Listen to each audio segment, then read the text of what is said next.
ये वही हुर्रियत कॉन्फ्रेंस जो हड़तालें करती थी, स्टून पलटिंग करवाती थी, बंद कैलेंडर करवाती थी, जो पाकिस्तानी आइडियोलॉजी की सपोर्ट करते थे, जो दहशतगर्दी की सपोर्ट करते थे। और आज उसी हुर्रियत का चेयरमैन कह रहा है कि मैं ये टैग हटा रहा हूँ, और वो टैग हटा भी रहा है। इसका सीधा सा एक मैसेज है जम्मू कश्मीर के बच्चों, खासकर कश्मीर के बच्चों को।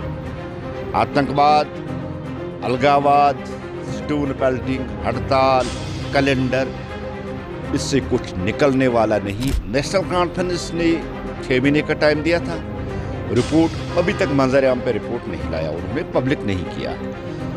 अब आगा साहब कह रहे हैं कि अगर सैटरडे तक नहीं हुआ तो संडे को मैं घेराव करूँगा सीएम की कोठी साहब का। सीएम साहब कश्मीर में ही नहीं है, JNK में नहीं, आउट ऑफ कंट्री है, फॉरेन पे गई है। अच्छा, घेराव कहाँ करोगे आप और किसका घेराव करोगे? इसका प्री प्लानड है एक वो कन्फ्यूजन क्रिएट करने का।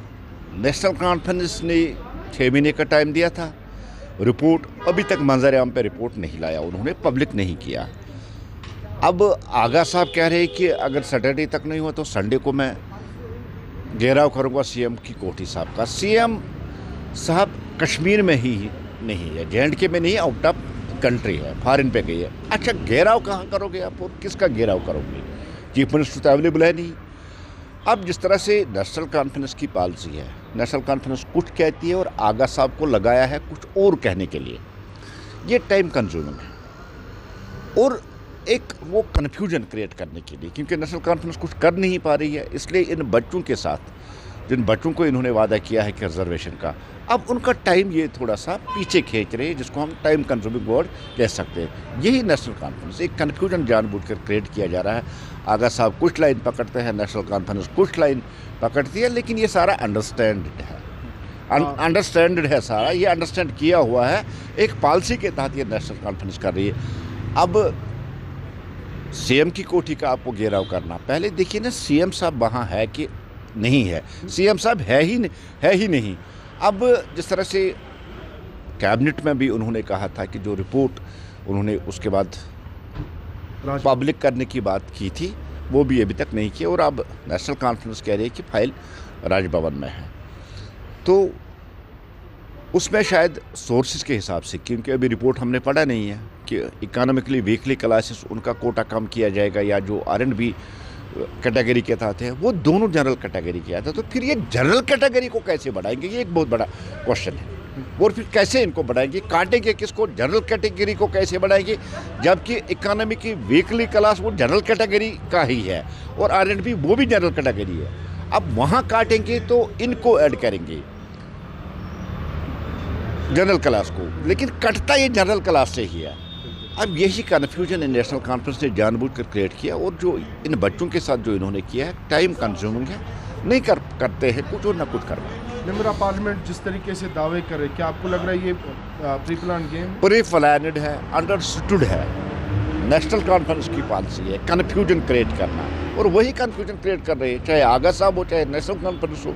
आगा साहब धरना देने जा रहे हैं, उमर साहब फॉरेन में है, तो धरना किस लिए? क्या वहाँ के दीवारों को आपको बात कहनी है? जब आपके चीफ मिनिस्टर साहब यहाँ अवेलेबल नहीं है, मौजूद नहीं है, तो फिर दीवारों को आपको कहना है।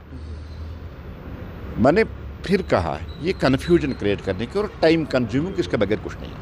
5 अगस्त 2019 के बाद सूरत हाल बदल चुकी है। आज जो है देखिए, बहुत बड़ी मैसेज मीर वाइज साहब ने दी है, जो आज उनके एक्स, जिसको हम आम लफ्ज़ों में ट्विटर कहते हैं, चेयरमैन हुर्रियत कॉन्फ्रेंस का टैग हटा देना है। ये उस आइडियोलॉजी को नकारता है जिस आइडियोलॉजी के तहत यहाँ हज़ारों लोगों का कत्ल करवाया गया, मार डाला गया। ये वही हुर्रियत कॉन्फ्रेंस जो हड़तालें करती थी, स्टून पलटिंग करवाती थी, बंद कैलेंडर करवाती थी, जो पाकिस्तानी आइडियोलॉजी की सपोर्ट करते थे, जो दहशतगर्दी की सपोर्ट करते। और आज उसी हुर्रियत का चेयरमैन कह रहा है कि मैं ये टैग हटा रहा हूँ, और वो टैग हटा भी रहा। इसका सीधा सा एक मैसेज है जम्मू कश्मीर के बच्चों, खासकर कश्मीर के बच्चों को। आतंकवाद, अलगावाद, स्टून पेल्टिंग, हड़ताल, कैलेंडर, इससे कुछ निकलने वाला नहीं। और जिस आइडियोलॉजी पे कल तक मीर वैस साहब चल रहे थे। आज मीर वैस साहब खुद कह रहे हैं कि मैं गलत था, मैंने गलत आइडियोलॉजी को फॉलो किया। और इसका क्रेडिट अगर किसी को जाता है वो देश के प्रधानमंत्री आदरणीय नरेंद्र मोदी जी और देश के होम मिनिस्टर जनाब अमित शाह को जाता है, क्योंकि उन्होंने कोई ऑप्शन छोड़ा ही नहीं नेशनलिज्म के बगैर जम्मू कश्मीर में, खासकर कश्मीर में। और ये सबसे बड़ी थप्पड़ है पाकिस्तान की उस आइडियोलॉजी को जो पाकिस्तान यहाँ चाहता था, हुर्रियत को जो सपोर्ट कर रहा था, जो पत्थरबाजी यहाँ करवाता था, जो बंद और हड़ताल की काले, जो टेररिस्टों को सपोर्ट करता था। आज मीर वैस उमर साहब ने उस आइडियोलॉजी को भी थप्पड़ मारी, पाकिस्तान को भी थप्पड़ मारी और कश्मीर के जवानों को एक खुला पैगाम और अपील की है कि दहशतगर्द छोड़कर मुल्क की तमीर और तरक्की में अपना रोल निभाइए। नज़रबंद क्यों है वो आज? देखिए, सिक्योरिटी इश्यूज होते हैं। अब हर बार आपको पुलिस नहीं कहेगी कि उमर साहब, मीर वैस साहब क्यों रखा उनको। सिक्योरिटी इश्यूज भी होते हैं। बहुत बड़े रहनुमा है, इस्लामिक सुकालर है, और यहाँ कुछ ऐसी ताकतें हैं जिन्होंने पीछे भी किया। मीर वैस उमर साहब के फादर को कत्ल करने वाले कौन? टेररिस्ट। अब्दुल गनी लोन साहब को कत्ल करने वाले कौन? टेररिस्ट।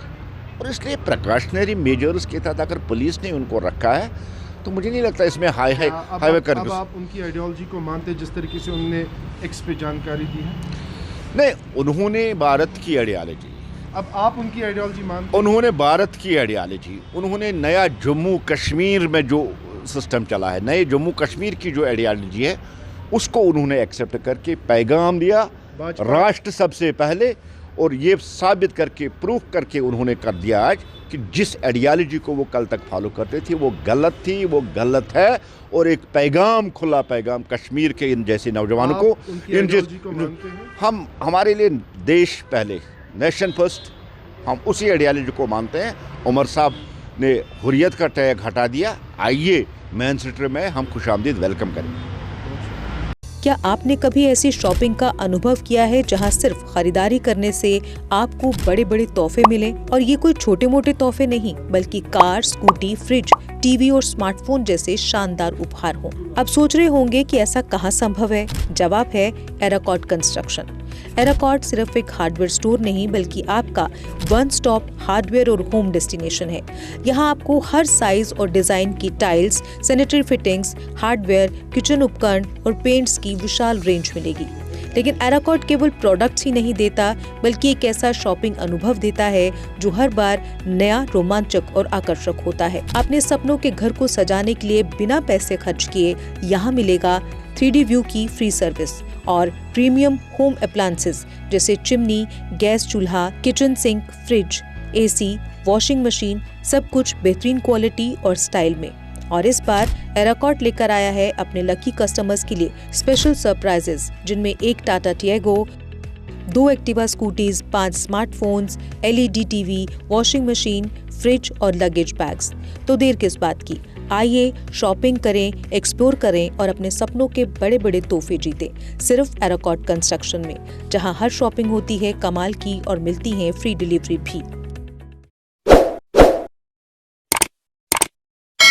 जम्मू कश्मीर की खबरों के लिए जुड़े रहिए GK अपडेट के साथ।